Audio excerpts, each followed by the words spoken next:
Good morning, AC Butch here, and I'm just having my coffee here, so enjoy. Maybe you have some to have with me. Uh, Actually, I played this game last night, whatever time it was, in the AM sometime. That's when I usually play. But caught a little sleep, and now I'm doing the voiceover. I sped it up, as I guess you can see. The game was originally, I don't know, maybe about 28 minutes or so, 26 minutes, I'm not sure. I sped it up, so we'll have it completed in about 13, 14 minutes.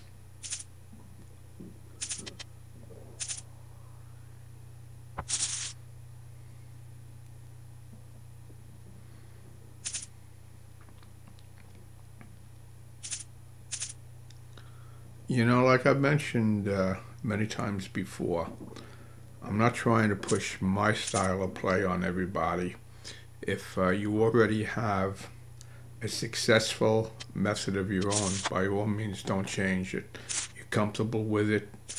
If it's been a winning way, but you just haven't been getting the most out of it, and you're using me as a coach to optimize the amount of money that you can make and keep you on the straight and narrow path. Because I know a lot of people that are more than capable of winning in so many aspects of life. It could be betting the horses. It could be sports betting, bowling for money. I mean, I've been around it all. I lived a life ever since I'm a very young teenager. And what I've seen is a lot of very good gamblers constantly lose money, having to go to Shylocks. It's because they don't handle it right. Quick story, very good buddy of mine, Douglas. We gambled together, we bowled doubles together. This guy here is a maniac. I'm going to tell stories about him later on. There's just too many good ones.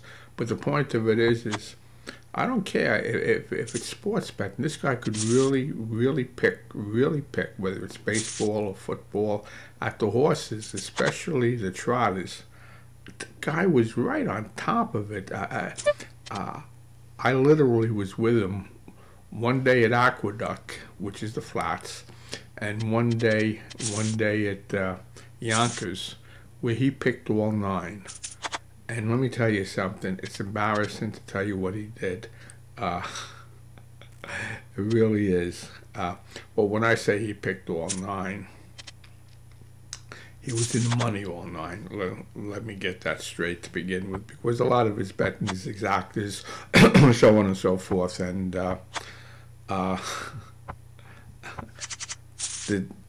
this is for a different day, But anyway, as I was about to say, a lot of guys really they just don't have what it takes to handle their money correctly. Now, getting back to my original ramblings, because it is early and maybe I'm rambling on and go ba-ba-bats with my mouth and so on and so on. Here, let me take a sip of coffee. Anyway, my style of play here, as we should know by now, is to really lay back. Let other people do all the hard work, the carrying for me. Let them get in and fight the battles. See, every time I fold, I'm not out of the hand, because my henchmen, my allies, my bullies, they're doing the work for me, and I'm sitting back and I'm watching. Now, who's going to help me out? Because basically, everybody in the game can help me out one way or another, and that's the one thing I really love about Double Up, is I have so many allies in the game. Allies, there I go, the mouth. It's not allies, it's allies. Come on, Butch, I know it's early, but that's besides the point. Okay. And like I say, I'm never out of a hand. It's just a matter of whether it's going to turn my way or against me. But something's going to happen.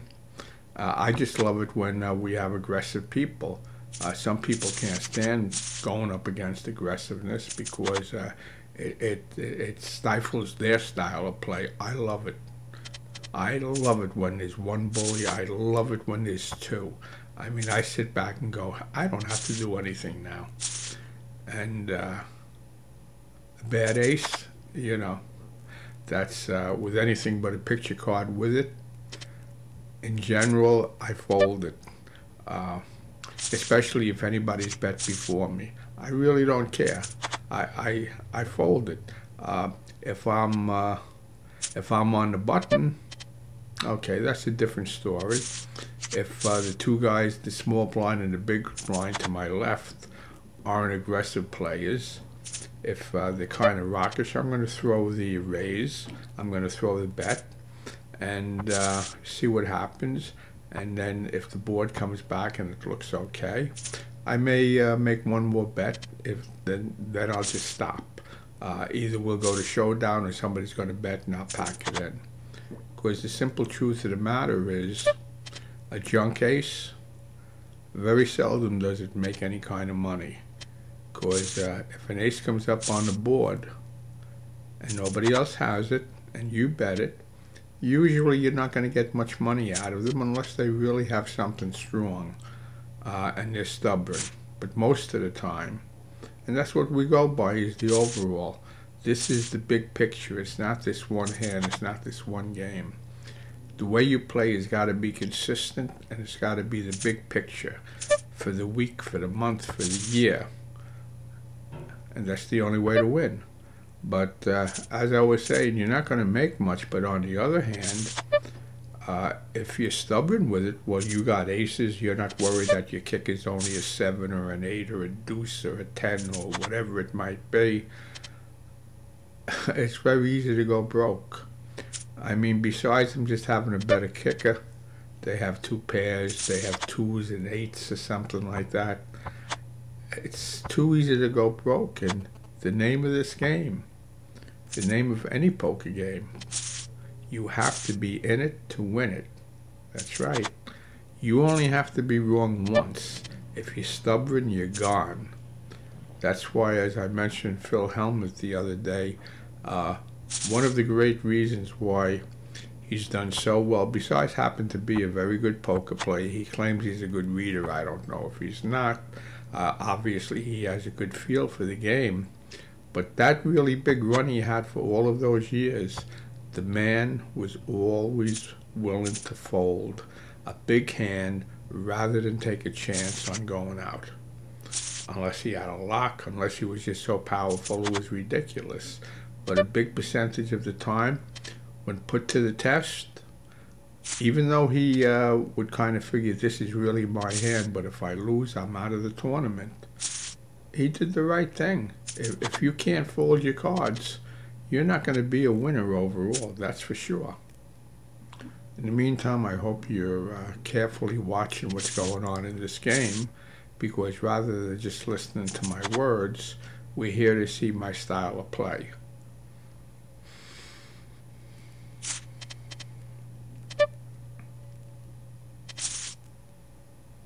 I'm just taking a break, don't worry.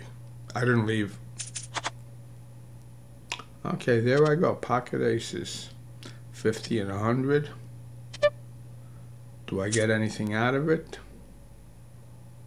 Nope. That always hurts, but let me tell you something. I've had pocket aces cracked on me many times, and when you have pocket aces cracked, usually you go broke. Unless you're looking at 4 cards to a flush, or you're looking at really powerful cards up there, 2 pairs, and a guy's in there betting, and you say, nah, my pocket aces can beat anything. Well, you're a fool then. There's times you're not supposed to go bust with pocket aces. There I put down 2 nice cards. I was totally out of position. I wouldn't have hit anything here. I wouldn't have hit anything here. Now, what would I have done? I wouldn't have hit anything there. 2 nice cards means nothing. Anybody throws a single raise here, I'm gone. Gone. Boom, boom, boom. See you there.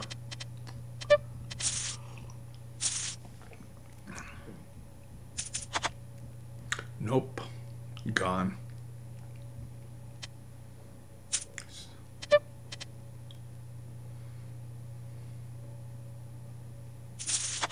Okay, now I got a dogfight, and I love this.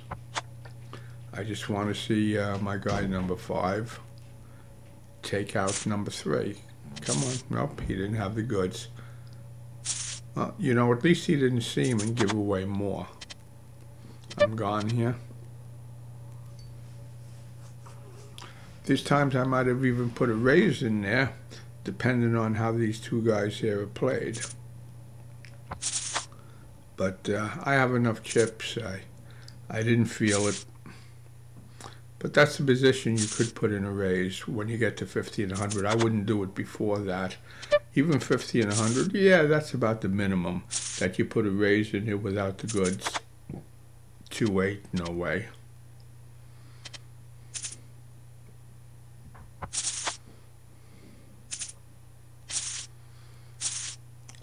You know, like I go by certain guide rules, but of course, a raise and I'm gone. Okay, now if he didn't bet, I probably would have made a single bet. And then no further. Unless, of course, I hit it and then I could get into trouble because jacks are my own and I can't win with them, I can't win against them. And the ace-queen is my killer. It destroys me. It's gotten to a point I just want to fold ace-queens, I'm telling you. I don't care even if they're suited. They've cost me more money over the years. 9-4, gone. Again, you know, even a 9-4, whatever it is, it doesn't make any difference what you have.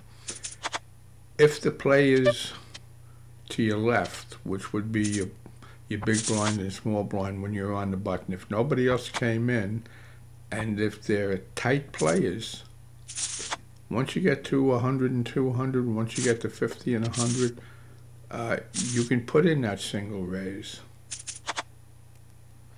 Right over there. I came in. Only 5 of us left. Okay, he bets and I'm gone. Now, you see, I came in out of position and it cost me money. And most of the time I wouldn't have come in. Okay, jacks. Yeah, I don't really know.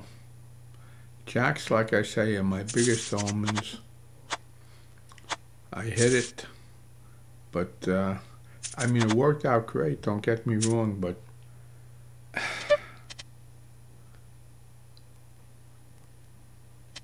I might have been better off.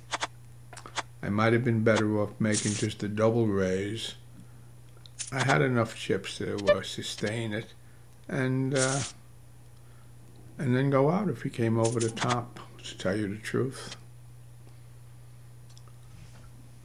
Didn't really have to push my whole stack in there. It worked out great, but that's besides the point.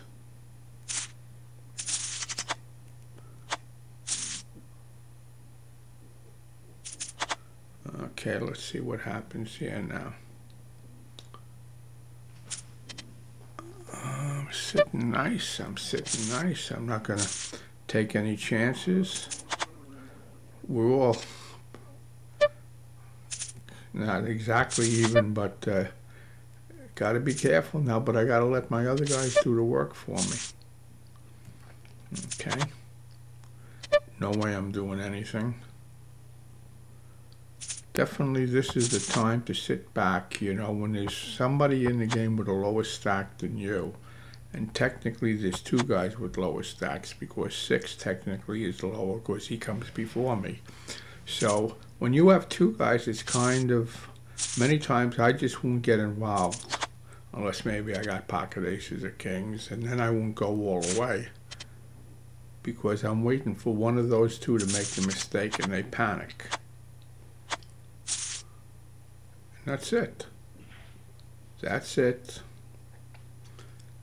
But really, I let them make a mistake first, even if I start getting blinded down.